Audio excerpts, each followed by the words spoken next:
It takes centuries to build a great civilization, but it takes only a fraction of that time to turn back into dust.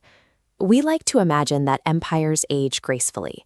We picture a long, quiet twilight, giving citizens generations to adapt to a changing world. The historical record tells a much harsher story. The mechanics of growth and the mechanics of ruin are completely different. The Romans noticed this asymmetry first. It's a dynamic we now call the Seneca Effect.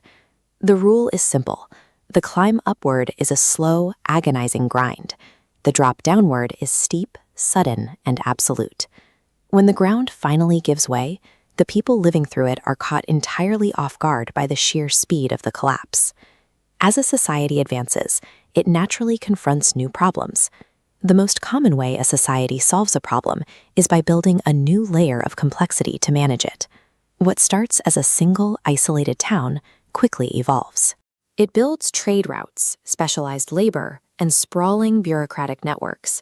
But every new connection creates a rigid dependency.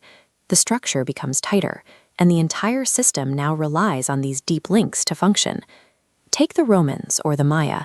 Their vast agricultural yields and trade networks created a high standard of living, but they also introduced hidden fault lines.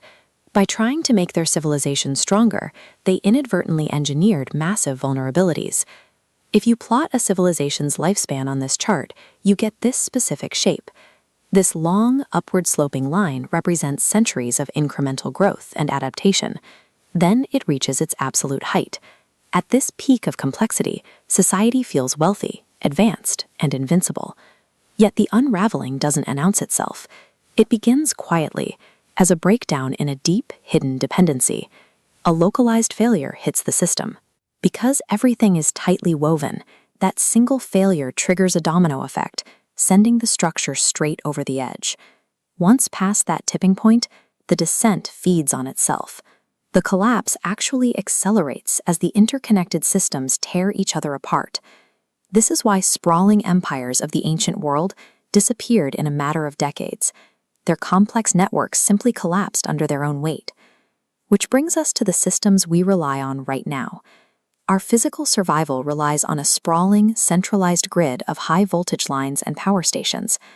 Our economy requires perfectly synchronized digital communication, filtering through densely packed server farms. And our daily supplies arrive via global, finely tuned logistics networks, moving millions of containers across oceans. We operate with a staggering level of global connectivity. If one major node breaks down today, the damage is no longer isolated. It triggers a cascade that can paralyze the whole network. Every fallen civilization in history stood at the top of its own curve, completely convinced that its complexity guaranteed its survival. The illusion of permanence holds perfectly steady, right up until the precise second the fracture happens. With all our advanced technology and global reach, are we truly any different from the empires that came before us? Or is our current stability just the quiet moment at the very edge of the peak, waiting for the sudden drop?